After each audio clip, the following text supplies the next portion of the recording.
Audio Jungle.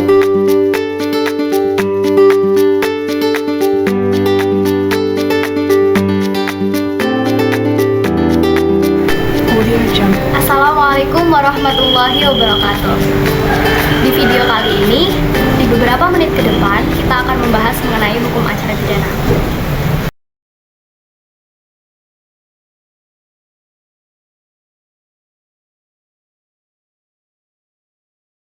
Hukum acara pidana dan hukum pidana. Apa sih perbedaannya? Nah, apa sih hukum acara pidana itu? Hukum acara pidana atau HAP itu membahas tentang pelaksanaan atau eksekusi hukum dari hukum pidana, mulai dari penyelidikan, penyidikan, penuntutan, pemeriksaan, hingga sampai pada putusan pengadilan. Hukum acara pidana itu mengenai eksekusinya dan hukum pidana mengenai hukum materialnya. Dan hukum acara pidana biasanya juga disebut dengan hukum proses, hukum acara terapan, skala dan kriminal prosedural. Mengutip definisi dari hukum acara pidana menurut Dr. Haji Imron Syadi SHMH, pengampu mata kuliah hukum pidana dan hukum acara pidana Fakultas Syariah dan Hukum INSA, mengatakan bahwa hukum acara pidana itu adalah upaya hukum untuk mencari dan mempertahankan atas kebenaran material. Hukum acara pidana bersifat pasif, yaitu tidak akan bekerja jika tidak ada pelanggaran dalam hukum pidana. Atau dalam lebih jelasnya lagi, hukum pidana formil menunggu adanya perbuatan yang melanggar hukum pidana material atau hukum pidana. Di dalam hukum selalu ada hal-hal yang menjadi dasar atau pondasi dari pelaksanaan suatu pidana. Nah, begitu pula di peradilannya. Di peradilan pidana selalu ada hal-hal yang jadi acuan atau pedoman. Nah, hal itu terangkum dalam pembahasan kita kali ini tentang asas-asas hukum peradilan atau asas-asas hukum acara pidana yang sedikit banyak terangkum di dalam Kitab Undang-Undang Hukum Acara Pidana. Mau tahu apa aja asasnya? Yuk simak video ini sampai habis ya. Audio Jungle.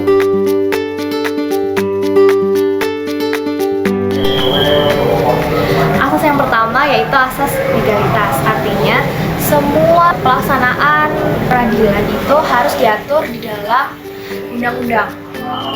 Nah, hal ini diatur dalam Undang-Undang Nomor 8 Tahun 1981 tentang KUHP. Asas legalitas dimuat dalam pasal 3 KUHP yang bunyinya peradilan dilakukan menurut cara yang diatur di dalam undang-undang. Dalam asas legalitas ini ada dua asas turunannya, yaitu asas lex scripta dan asas res stricta. Apa artinya? Lex scripta yaitu harus tertulis, yang artinya bahwa menghindari aparat penegak hukum melakukan hal yang sewenang-wenang. Dan lex stricta, apa itu? Yaitu harus ditafsirkan secara ketat sehingga HAM itu bisa dilindungi secara pasti. Biasanya di dalam pelaksanaannya, penyidik, penyelidik, jaksa atau hakim dalam eksekusinya harus didasarkan pada ketentuan perundang-undangan. Makanya di sini yaitu KUHP. Dalam seluruh prosesnya harus dilaksanakan sesuai prosedur. Jika tidak ada prosedur atau ketentuan yang lewat, maka akan menimbulkan efek yang merugikan orang lain. Dan pada akhirnya akan sangat merugikan bagi terdakwa sendiri. Entah ia benar-benar bersalah atas tuduhannya, atau sebelum diputuskan dan dilaksanakan dalam pemidanaan dan hukuman lainnya. Bahkan kesalahan bisa merampas nyawa seseorang karena menjatuhkan sanksi yang keras. Dalam kasus pada tahun 2017 dilansir dari detiknews.com, salah mendakwa seorang penjual cobek yang bernama Tajudin ditahan 9 bulan tanpa dosa dengan dakwaan eksploitasi anak karena menyuruh anak kecil jualan cobek. Kemudian ia mencari keadilan ke Mahkamah Konstitusi untuk membuktikan bahwa dia tidak bersalah. Dan ternyata anak itu jualan cobek tanpa diminta karena sedang butuh uang untuk keluarganya. Akhirnya ia dibebaskan. Audio Jungle. Nah, asas yang kedua yaitu asas praduga tidak bersalah, yaitu seseorang itu tidak boleh dinyatakan bersalah sebelum pengadilan memutuskan bersalah atau menjatuhkan putusannya. Nah, di sini setiap orang itu diperlakukan sebagai subjek, bukan sebagai objek pemeriksaan. Jadi ada keseimbangan antara inkuisitor dan akuisitor. Nah, apa tuh inkuisitor? Inkuisitor itu seseorang yang mempunyai kedudukan sama antara yang diperiksa dengan yang memeriksa. Dan akuisitor itu pemeriksanya atau aparat penegak hukum. Jadi ada keseimbangan derajat antara inkuisitor dan akuisitor. Dalam hal ini ada penjelasan umum KUHP 3A dan pasal 4 ayat 1 Undang-Undang Nomor 48 Tahun 2009 tentang kekuasaan.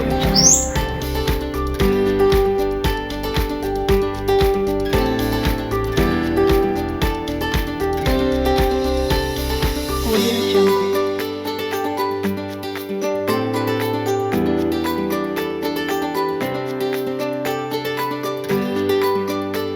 Audio Jungle.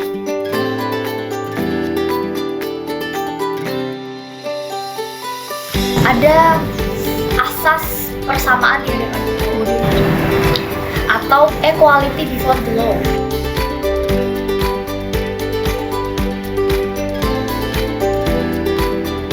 Audio Jungle.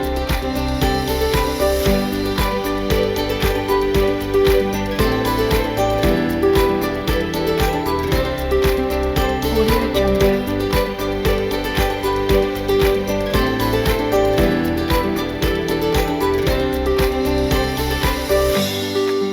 Audio Jungle.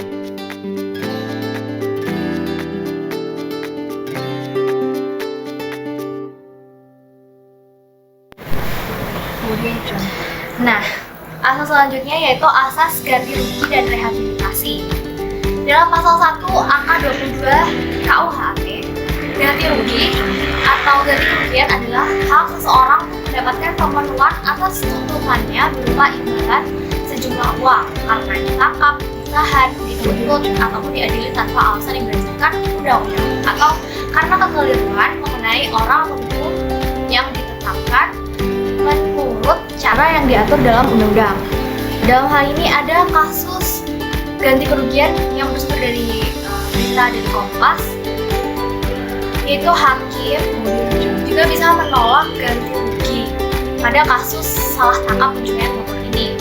Dalam pertimbangannya, hakim memaparkan bahwa ada ketidaksesuaian dengan pasal 95 KUHP ayat 1 yang berbunyi tersangka, terdakwa, atau terpidana berhak menuntut ganti rugi karena ditangkap, ditahan, dituntut, dan diadili atau dikenakan tindakan lain tanpa alasan yang berdasarkan pada undang-undang atau kekeliruan mengenai orangnya atau hukum yang diterapkan. Lanjut ke ayat 2. Tuntutan ganti kerugian adalah tersangka atas penangkapan atau penahanan serta tindakan tanpa alasan berdasarkan undang-undang atau ketentuan. Sebagaimana pada ayat 1 yang perkaranya tidak diajukan ke pengadilan, diputus sidang berdasarkan segala diatur dalam pasal 77. Nah, dalam kasus ini masalahnya adalah LBH meminta ganti rugi 55 juta yang tidak diterima oleh hakim karena alasan-alasan. Nah, di dalam rehabilitasi biasanya banyak kasus yang terjadi pada anak-anak. Contohnya dalam kasus narkoba dan dihukum 8 bulan penjara diganti dengan rehabilitasi. Terbukti pada pasal 127 ayat 1 dalam Undang-Undang Narkotika. Kemudian ada asas penggabungan pidana dengan tuntutan ganti rugi. Dalam hal ini jarang ya terjadi dalam putusan-putusan. Namun hal ini boleh dilakukan. Audio Jungle.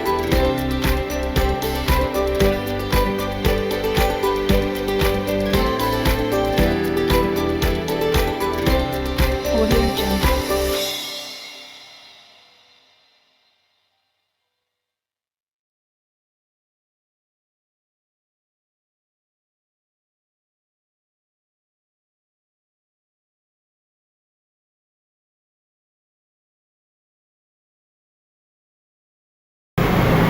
Kemudian ada asas unifikasi Apa itu? Yaitu ketentuan atau aturan-aturan hukum tentang KUHP yang berlaku di seluruh Indonesia. Jadi dulu itu ada HIR, ada undang-undang yang lain yang tidak jadi satu. Dan dengan adanya KUHP sekarang ini, maka tidak berlaku lagi HIR dan lain-lain itu. Dan untuk perma, peradilan anak atau peradilan militer itu bersifat melengkapi dari undang-undang hukum acara pidana. Kemudian ada lagi asas diferensiasi fungsional atau asas modifikasi. Jadi dalam asas ini tiap lembaga itu mempunyai fungsi yang berbeda-beda. Dalam penyidikan misalnya, penyidikan dari penyidik, jaksa melakukan penuntutan dan hakim memutuskan. Kemudian ada polisi yang selalu menjadi penyelidik dan melakukan penyelidikan. Dari adanya diferensiasi fungsional tadi mengikuti prinsip saling koordinasi. Apa itu? Yaitu prinsip di mana dari semua lembaga-lembaga yang ada dalam prosesnya itu ada kesinambungan dan keterkaitan. Jadi saling berkoordinasi. Misalnya pada saat salah satu lembaga melakukan tugasnya, perlu koordinasi dari lembaga-lembaga lain. Misalnya, penyidik mencari data-data dan harus diawasi oleh jaksa penuntut umum terkait dengan penerapan pasal-pasal dan bukti bukti. Secara idealnya seperti itu. Kemudian ada lagi asas peradilan sederhana, cepat, dan biaya ringan. Jadi, cepat itu artinya adalah ada jangka waktunya. Misalnya, setiap proses peradilan itu selalu dibatasi oleh waktu. Sehingga jika waktunya habis, prosesnya itu tidak bisa dilanjutkan lagi atau ada keputusan-keputusannya. Kemudian sederhana dalam arti ini yaitu perkara harus dilaksanakan secara efektif dan efisien. Jadi tidak berlarut-larut dan bertele-tele. Karena dari cepat dan efisien tadi, maka otomatis biaya juga bisa ditanggung dengan lebih ringan.